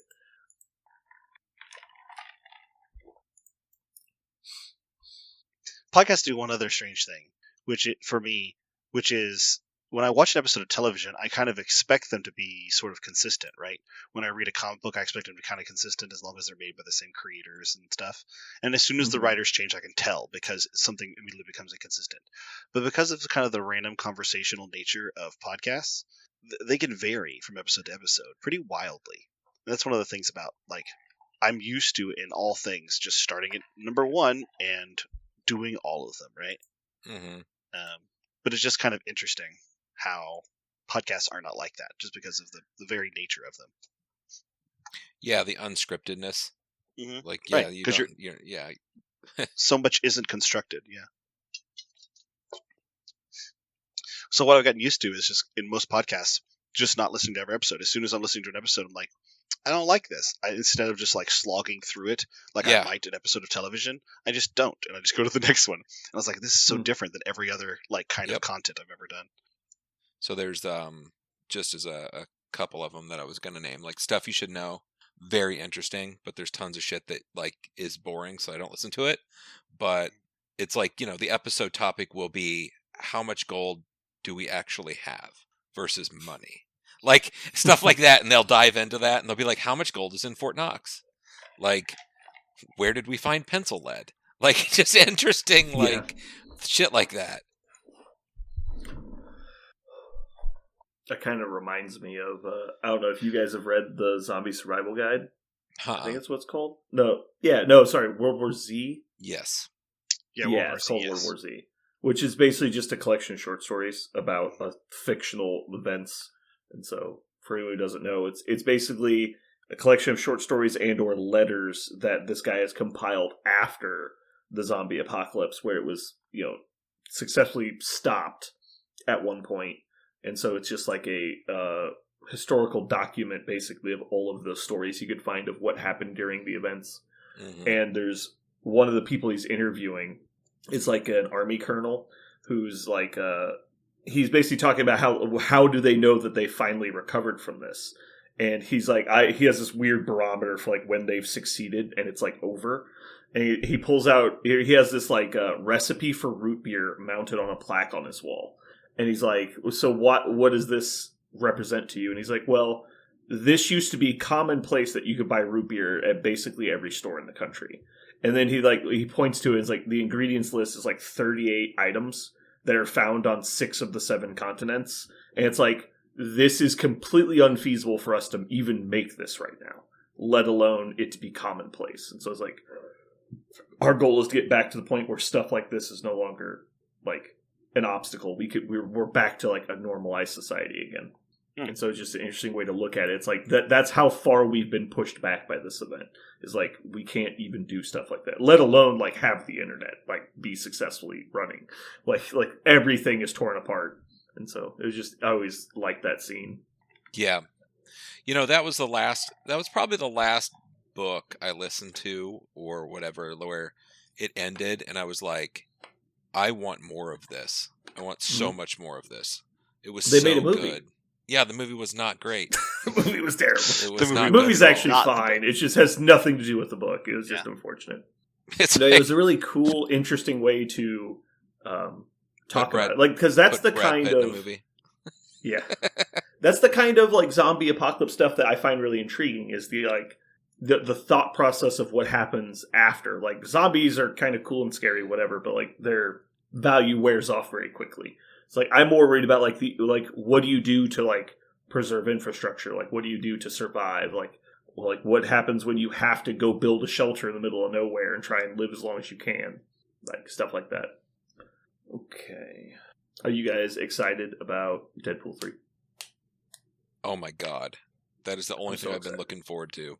Like every movie, I've been thinking about putting together like a watch party, like for people to go on Friday when it comes out. Which is conveniently my birthday, so I was going to try and get a group together. Fridays are usually good for me, so. Parker? I know a theater when you go, no one else. That's not true anymore. That used to be true. You're talking about you went when someone else was there? Yeah. But you're just kidding, right? Like, you know that this is a thing now? No. They totally renovated it. It's like popular now. There's always people there now. No, like I told, because this is the funniest story for people that know. Like back in the day, you're like, all right, we want to go see Star Wars Force Awakens opening night at like 7 p.m. You're like, that's just not possible. Like, you guys remember when it used to be hard to go to the movies? Uh-huh. Like you'd have to like go buy the tickets way in advance. There used to be like there was like we're camping out for 3 days to see Pirates 3. Like, that used to be a thing that people would have to do. Anyway, so I was like, hey, let's go see Star Wars. Like, it's the new one's out today. And he's like, do you have tickets? Like, I've been trying to get tickets all day, and everyone's out. They're sold out till Tuesday. I'm like, no, we can go right now. And he's like, there's no fucking way. So I was like, no, trust me. We loaded up 8 people in 2 cars and drove to the theater on Midland Drive. And we walk in, and I was like, can I get 8 for Force Awakens? They're like, which one? I'm like, the one that starts in 5 minutes. And he's like, no problem, pick your seats. And we look at the screen of like the 880 seats in the theater. 4 of them are taken. Hell yeah. We fucking did it. Brandon, the place that I went to the other day, and I saw Dune on opening day, and there were 3 people in the theater with me and my brother. Yeah, nobody likes Dune. No. Dune Nobody got likes seen. Dune. So that exact situation happened to me with Force Awakens at the Grain Valley movie theater. I was like, let's go. Like, we just got done eating, and it was like on opening on. It was on my birthday, I think. And I was like, let's just go. Let's go see it, I guess. And it was one of those, like, I didn't want to pre-buy tickets, but then I just realized, wait, we could probably get into that movie theater. Yeah. Sure enough. The secret one used to be Great Malls, had a Dickerson's Theaters in it. Yeah, that place. It was it was like 2 screens, 40 people per screen, but you could always get in there. My mom would always drop us in there and then go shop at the Great Mall, Yeah.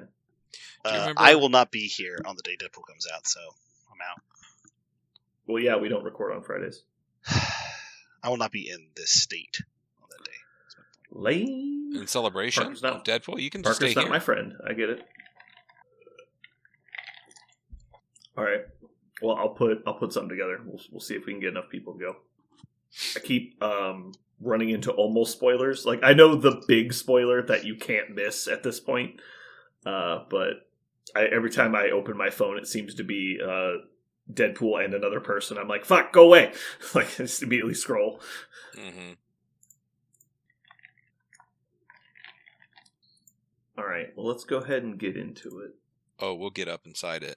We're going to get all up in there.